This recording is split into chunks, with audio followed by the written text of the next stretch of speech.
Oke, halo, selamat malam semua. Jadi pada topik kali ini saya ingin membahas tentang window dressing. Jadi pasti teman-teman banyak yang nanya window dressing itu apa sih kok tiap Desember, dekat Desember ini banyak yang ngomong window dressing, window dressing. Jadi begini, di dalam IHSG itu kan bukan cuma kita sebagai retail. Jadi selain kita sebagai retail, itu juga ada yang namanya fund manager.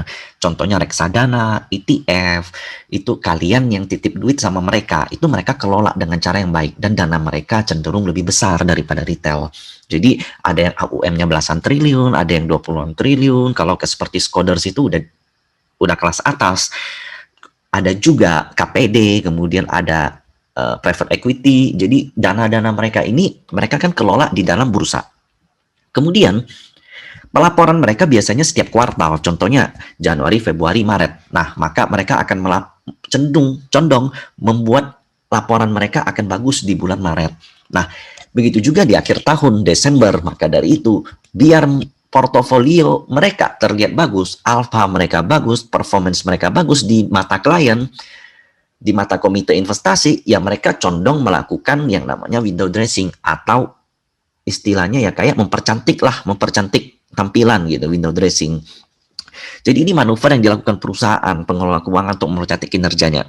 Jadi fund manager biasanya tuh mereka akan jual saham yang kinerjanya buruk, kemudian uang ini dia pakai untuk beli saham-saham yang bakal mereka angkat di Desember. Biasanya yang mereka angkat tentunya bukan saham-saham aneh, kalau seperti JSKY, Pure, Fire itu nggak mungkin. Yang mereka angkat itu biasanya pasti saham yang market cap-nya gede, kapitalisasinya gede, dan punya strong fundamentally, dan kemudian biasanya merupakan yang weighting di bursanya oke. Nah, sekarang mari kita lihat histori dari pada IHSG. Jadi, IHSG pada bulan November biasanya merah, bulan September biasanya merah. Cuman uniknya kali ini pada tahun 2020 kita mengalami yang namanya pandemi. Nah, perhatikan di sini pada tahun 2020 bulan Maret kita merahnya dalam banget sampai minus 16%. Kemudian pulih. Nah, yang paling parah kemudian terjadi pada September, itu pada kasus PSBB ya, makanya banyak saham drop. Kemudian di Oktober dan di November. Nah, di November ini yang mau saya sampaikan, kalau teman-teman perhatikan, histori daripada bulan November itu hampir 70% ya, selama 10 tahun itu merah. Tapi kali ini kita bisa bullish parah 9%. Nah, bayangkan, kalau teman-teman harus nunggu Desember itu buat apa sih? Sementara di November banyak saham-saham murah, banyak saham-saham yang menunjukkan indikasi bullish, teman-teman bisa entry. Jadi nggak perlu sebenarnya nunggu window dressing. Kalau saya bilang, ngapain lagi gitu. Sebenarnya kalau teman-teman berhasil memanfaatkan peluang di bulan November, itu udah bullish banget. Nah, perhatikan, sejarah window dressing selama 10 tahun itu nggak pernah naik lebih dari 9%. Perhatikan ini. Tahun 2011 2,8, 0,95, 0,42, ya paling gede ya itu bullishnya 6,78%. Nah, sementara di November aja kita udah lebih-lebih banget daripada window dressing. Jadi ngapain lagi nunggu window dressing? Nah, contohnya apa sih? Ini saya mau kasih lihat. Salah satu saham yang ada di grup Sukor kami, itu kami memperlihatkan saham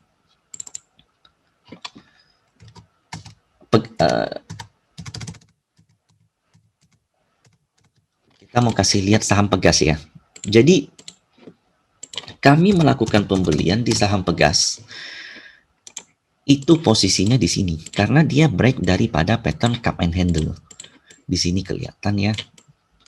Ini ada sebuah cup. Kemudian ini ada sebuah handle. Kami beli tepat di sini. Ini saya nggak bisa kasih lihat ya, karena saya lupa capture. Nah, jadi di sini kami beli. Nah, kemudian ini terjadi pada bulan Desember.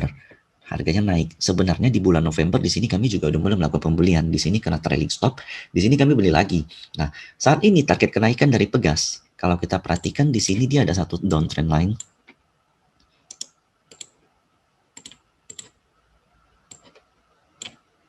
Adalah di 2000. Karena target kalau kita ukur panjang daripada cup ini itu ada di 2000. Kurang lebih lah ya menyentuh downtrend line-nya. Jadi apakah dia bakal tembus atau enggak, kita nggak tahu. Yang penting di 2000 kita bisa lihat dulu responnya seperti apa. Yang penting kita beli ketika murah. Jadi kalau teman-teman nunggu window dressing, ya sebenarnya ngapain? Banyak saham bullish yang udah menunjukkan indikasi di awal Desember dan juga November. Contoh lainnya adalah Elsa. Saya merekomendasikan Elsa itu di sini. Saat itu kita perhatikan ini dia juga break pattern yang sama, cup and handle. Ini merupakan sebuah cup. Ketika break saya rekomendasikan di sini. Sempat terkena trailing stop, beli lagi di sini. Nah, saat ini sudah di sini. Ini contoh fotonya di sini.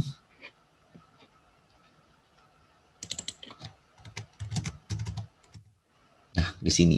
Jadi ketika 270 kita masih merekomendasikan dengan target kenaikan di kisaran 400. Saat ini harganya udah 380. Kalau nunggu window dressing buat apa lagi? Nah, salah satu saham lain adalah BJBR. Jadi saya merekomendasikan BJBR itu posisinya di sini. Itu ada di sini. Itu di harga 1085. Dia ada potensi membentuk pattern cup and handle. Nah, saat ini di sini, nah harganya udah di sini. Dia udah breakdown trend line-nya, bayangin. Nih. Jadi kalau seandainya koreksi ke 1500 saya bakal entry lagi. Entry pertama saya di sini. Itu buy before breakout. Nah, ketika breakout dia sudah mencapai hampir mencapai targetnya di 1500 saya akan tambah. Tapi kalau teman-teman nunggu window dressing itu udah percuma. Harus ingat, bisa aja tahun ini kebalikan. Ngapain kalau fund manager window dressing kalau seandainya Novembernya udah bullish, laporan keuangannya udah bagus, ntar performance mereka udah tinggi, justru Desember bisa jadi mereka taking profit karena banyak nasabah yang narik dana kan, mereka mau redeem, mereka mau liburan, bisa jadi seperti itu. Jadi yang mau saya sampaikan di sini adalah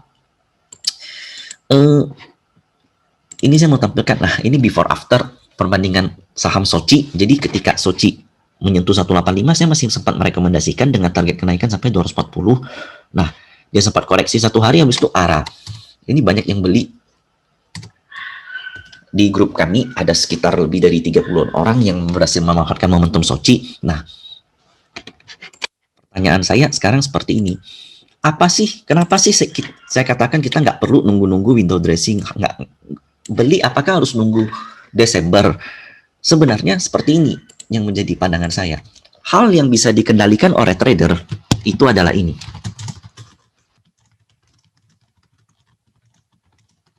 Sorry, saya mulai dari yang tidak bisa dikendalikan. Apa yang trader nggak bisa kendalikan? Nomor satu adalah news. Kita nggak bisa mengontrol news yang terjadi di dalam suatu emiten. Contohnya, ada suatu emiten yang sedang terkena kasus. Kita kontrol sama emitennya. Jangan dong, jangan di-post dong media. Halo, media-media, tolong dong jangan diekspos. Apakah bisa? Nggak bisa. Itu bukan kuasa dari seorang trader. Yang kedua adalah rumor. News dan rumor ini sebenarnya sama. Jadi kita nggak bisa juga mengontrol, Mas saya masih mau beli Antam di harga 1000 nih. Sementara berita-berita tentang electric vehicle, tentang nikel, tentang Tesla itu udah bombastis banget. Bisa nggak tolong dikasih fear dulu, turun dulu? Itu bukan kuasa kita. Jadi kita hanya bisa follow the market. Hal yang tidak bisa kita kendalikan, itu kalau kita fokus, itu kita pusing. Jadi di grup saya, berkali-kali saya reminder. Sering sekali mereka kirim, contohnya kemarin biaya cukai atau GDP Q3. Ini saya mau kasih lihat. Semua pada takut tentang GDP Q3.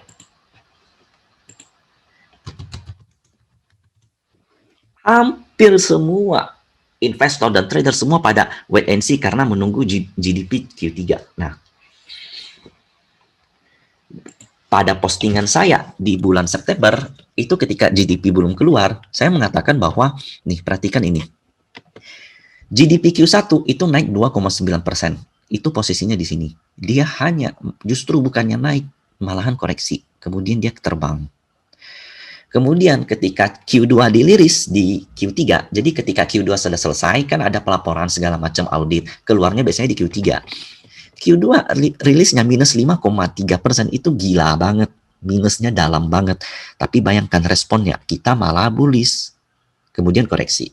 Nah, saya sempat mengatakan bahwa Q3 ketika rilis itu bakal sudah price in. Price in itu apa? Price in itu adalah harga sudah merespon duluan sebelum berita dikeluarkan. Nah, kita sekarang lihat Q3 yang dikeluarkan. Jadi ketika saya mengatakan bahwa technically jangan takut kalau Q3 keluar, itu adalah masa lampau. Trading kita, harga itu sudah terbentuk atas ekspektasi terhadap harga ke depan.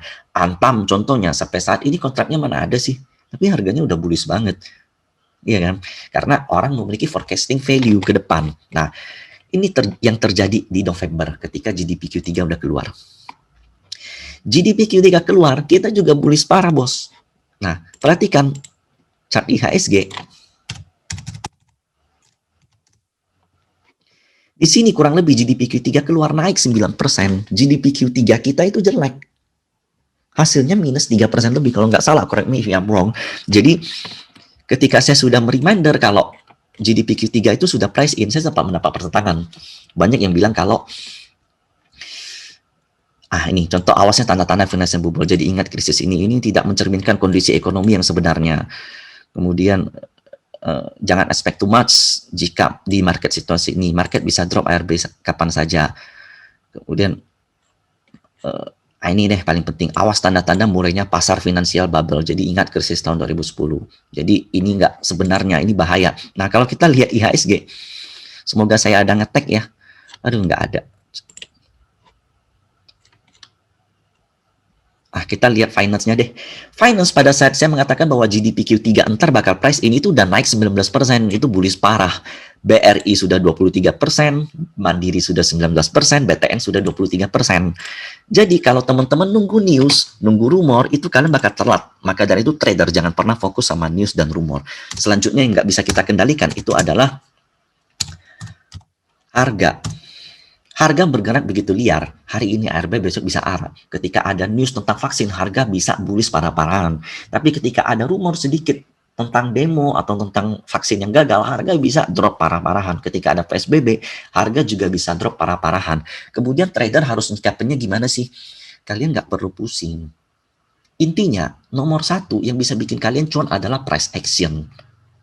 Ingat, ketika harga naik dengan volume besar, maka itu adalah tanda bahwa ada peluang di situ. Selanjutnya, yang nggak bisa kita kendalikan itu apa? Itu seperti insider. Contohnya, teman-teman punya paman nih, atau Anda punya bokap kerja di perusahaan Indomobil, IMAS. Mereka bilang kalau, gaji sudah diturunkan, perusahaan udah nggak keluar model-model baru, ini susah. Tapi harga IMAS bullish. Kalau kita perhatikan, saya juga ada merekomendasikan IMAS dari harga 700-an, bayangkan. Dari harga 700-an saya sudah rekomendasi itu di areal sini. Saat ini harganya bullish. Di sini juga saya masih sempat merekomendasikan, sempat arah sekali, dan saat ini tertahan di tren lainnya. Nah, bayangkan kalau dia lewat, dia bisa pergi ke areal 1600. Nah, kalau teman-teman pakai insider chart, insider news, itu kalian cuma melihat satu sisi. Dan ingat, market itu bukan cuma satu sisi. Bandar pun bisa dikalahkan sama bandar lain. Orang dengan dana 100 miliar menggerakkan satu emiten bisa dilawan sama 100 ribu retail yang punya dana lebih besar daripada 100 miliar itu kan. Jadi di dalam chart market discount everything. Ketika kita melihat suatu saham break dengan volume besar, maka kita boleh ikutan. Contohnya seperti ini. Artinya segala news yang kita dapat dari insider itu bisa aja salah. Maka dari itu trader nggak boleh berfokus dengan itu. Selanjutnya adalah saya mengklarifikasikan yang namanya window dressing, moment, dan lain-lain itu juga sebagai hal yang nggak bisa dikendalikan sama trader. Sementara hal yang bisa dikendalikan sama trader itu apa sih? Pertama adalah psikologis kamu. Kamu mau masuk di berapa? Contohnya, kalau seandainya suatu saham minus sampai 14%, ada potensi ke support 14%, kamu mesti minus berapa? Kamu bisa nggak nahan? Kamu bisa nggak sabar? In case seperti BJBR ketika saya merekomendasikan dari harga 1000, saat ini sudah dekat dengan 1700 alias sudah bullish 60%. Saya juga ada reminder kalau BJBR ini pergerakannya lelet. Jangan harap dia bisa arah-arah terus setiap hari. Nah, kalian sabar nggak nunggu? Ini yang harus kalian fokus. Selanjutnya adalah Kalian mau entry di berapa? Kalian mau batasi, mau taking profit di berapa?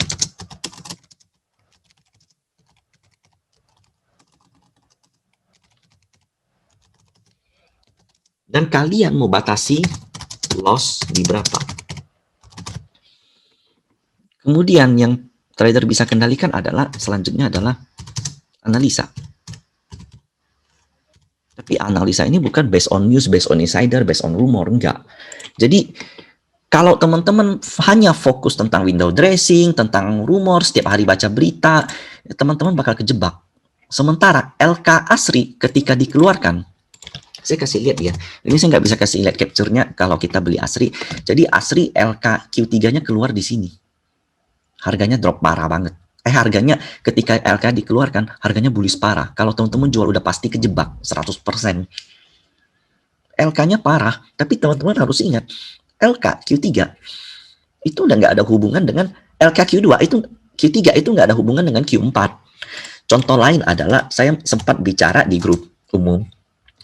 Ketika Indi keluar LK Q3-nya jelek di sini, kisaran di sini, harganya malah bullish. Kenapa? Pertanyaannya kenapa sih? Nah, teman-teman bayangkan, di Q3 harga batu bara itu kisaran 60, 50-an, 59. Sementara di Q4 harga batu bara sudah mendekati 80. Sehingga jika laporan keuangan dikeluarkan, biasanya kan suka di compare Q to Q. Q3 minus sekian, Q4 plus, anggap plus 30%, maka akan bullish banget. Jadi Q4 entar kalau keluar LK batu bara bakal bagus banget karena harga batu baranya pulih seperti itu. Jadi salah satu saham batu bara yang menjadi primadona saya adalah Doit ya, karena dia sebagai kontraktor batu bara. Di sini ada pattern yang namanya cup and handle.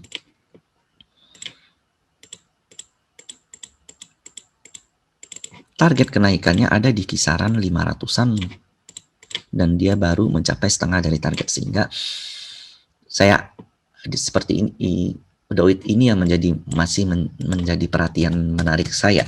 Dan selanjutnya adalah PTBA. Yang lainnya Indi segala macam itu udah capai target dan saya biarkan posisinya let your profit run. Nah, PTBA ini ada potensi dia membentuk ascending triangle dengan target kenaikan ada di kurang lebih 3.500. Jadi PTBA menarik. Ini buat saham-saham batubara yang kemarin kita bahas ya. Jadi teman-teman, jika ingin menjadi seorang trader yang baik, teman-teman harus fokus pada yang di sini. Jangan mau diombang-ambing sama ketika Dow Jones hijau saya harus beli, ketika ada news bagus saya harus beli, ketika ada rumor jelek saya harus jual, ketika ada LK bagus saya harus beli, ketika ada LK jelek saya harus jual. Jangan mau. Teman-teman harus perhatikan price action. Teman-teman harus punya analisa sendiri, batasi loss di berapa, harus punya psikologis yang bagus. Jadi jangan terlalu pusing terhadap window dressing. Bulan November sudah bullish parah selama 10 tahun window dressing di bulan Desember. Jadi ngapain lagi sih nunggu? Ya kan? Jadi sekian pada video kali ini. Semoga bermanfaat. Jangan lupa subscribe, nyalain lonceng, dan share jika bermanfaat. Terima kasih.